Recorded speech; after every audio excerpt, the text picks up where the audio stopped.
dear friends, welcome back to Sparkle with Jyoti. Hope you're doing good. Today I have an extremely special guest with me, and her name is Ayushi. And you guys were like bombarding me with so many questions about how to be a dentist, and how if you guys want to take that route, then how you should do that. So I thought of getting like a special person to answer all your questions. So yeah, if you're excited, then please watch this video till the end so that you get enough information to carry on this path. And yeah, so let's get started. So, guys, I have Ayushi with me, and she has been extremely active in the educational field here, and she's been so sweet to guide all the newcomers and expats, who have so many multiple questions like how to guide their kids in their career. And that's the reason, I wanted her to come because you can, get direct answers from her. So, guys, she is the chairman of the international committee in Salzmanska, and also she has been associated in the dental. Correct me if I'm wrong. The student education board, the dental Student educational board. Yeah. So I think she will be the perfect person to answer. And if you're wondering why are we wearing our jackets, because of COVID, we cannot meet inside the houses, so we are sitting outside. And so don't mind the jackets, please, because it's chill. It's cold. So yeah, let's begin, guys. I hope you're excited equally as we are. Shooting this video. So yeah, Aishi, welcome to this channel, and thank you so much for your time. I hope your exams are over and you're done with your Yes, I have Easter break commitments. this week, so I'm off school. Yeah. Welcome to the channel, Ayushi. Thank you. And I was like so curious about your career. I've been following you for quite some time, and then we know each other. And I was like really motivated as well because you are very clear in your career path, and I've seen you. So, what inspired you? Like, did you plan earlier in life that you wanted to become a dentist, and that's how you pursued the path, or did you decide later? So yeah, just enlighten us. Well, I always knew I wanted to be in the healthcare field because I've grown up with my grandmother being a doctor, so that's always sort of like fascinated me. I've gotten opportunities to shadow her when she worked in her hospital and stuff, and I always found it very, very cool.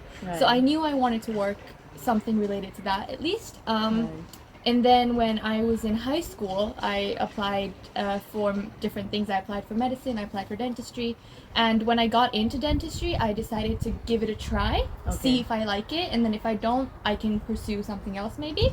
And within the first couple of months, like, I absolutely loved it. I couldn't imagine doing anything else. Because it's a lot of fun in the sense that like you do the theory part, but you get to see like a direct application of it as well. You get to be very hands-on, and at least here, like within our first week, we got to go and shadow dentists working out like in the clinical field, so we got to see what it's like firsthand. And I just I felt it really just it was the right path for me, so that's how I ended up choosing that. That's amazing. That's amazing. So, did you have to like also learn Swedish? And because that is a major question which people ask me, like do you really have to know Swedish? Can't you do away with English? So like how did you go about that? Well, Swedish is a must. You have no option other than to learn Swedish. Swedish is an absolute must if you want to study in this specific field at least, because you have to have a patient interaction. All of your lectures are in Swedish. All your exams are in Swedish. So Swedish is an absolute must. You're not eligible to even apply for university for these degrees if you don't have Swedish. So I was in the international system, so I studied in English my whole life. So when I was in high school, I decided I wanted to study here. So that's when I started like focusing more on my Swedish, and I had to pass an exam that's called TESUS, which is kind of like the Swedish version of TOEFL, if you've heard of that. Yeah. Right. So I did that. So it was reading, writing, and speaking. Reading, writing, speaking. Yeah, reading, writing, and speaking Swedish. And you have to pass that exam in order to get like an approval that okay, now I'm fluent in Swedish, and only then are you eligible to apply for university, at least at the bachelor's level for most of the courses. Right. So it's an absolute must. Yeah. So guys, if you're planning to come here, then just start learning Swedish, whatever ways and means possible for you.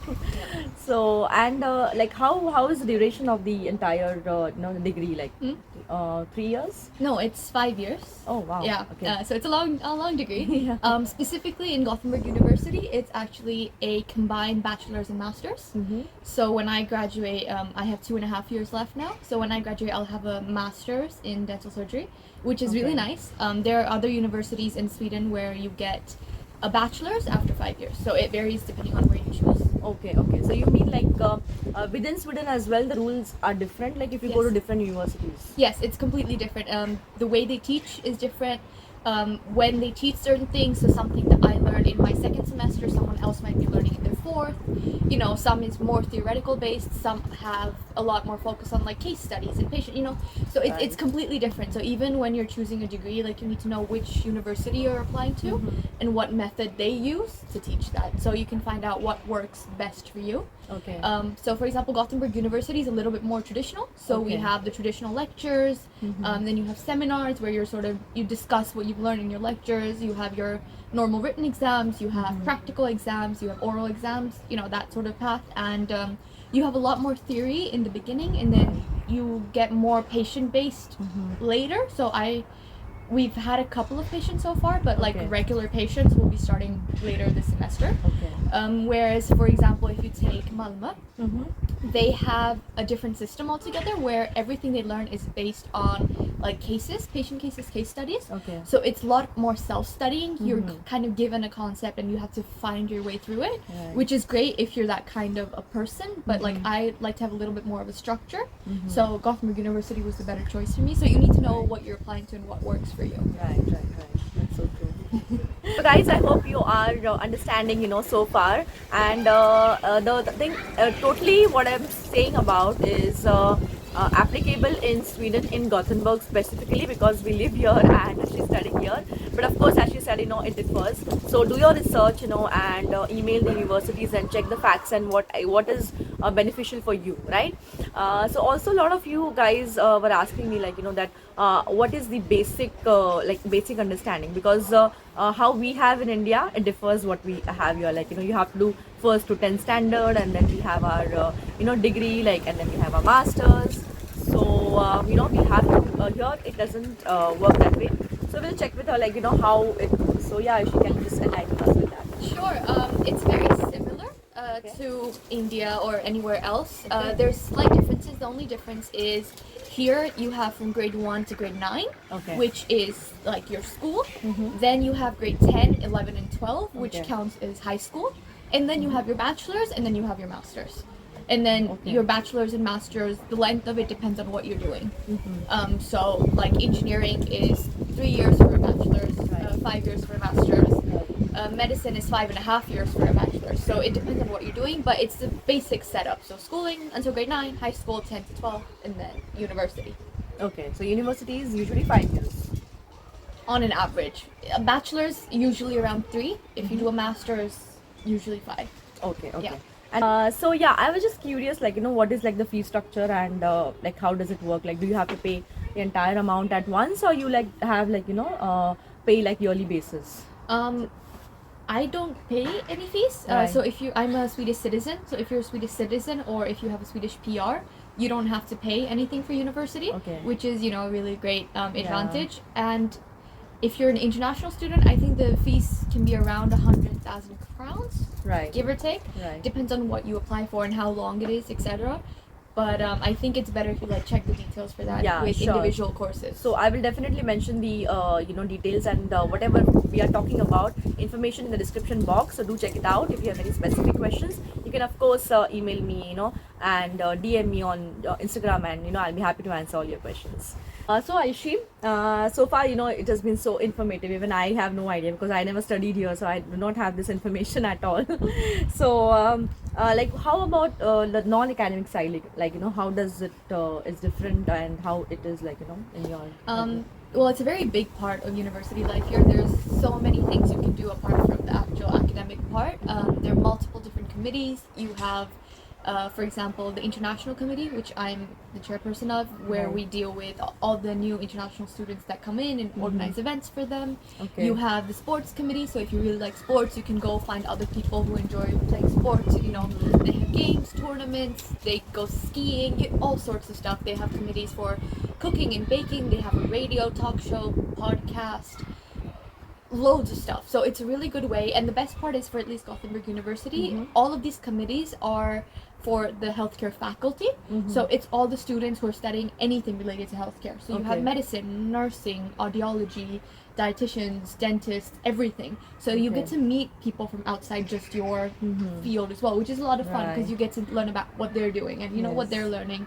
And at one point or the other, you're gonna interact with them in the future because it's a collaborative field. Right. So it's always nice to like make friends who are in other, in other fields as well. Definitely. But it's a lot of fun. You have, if you're a very big party person, there are like committees that only plan parties.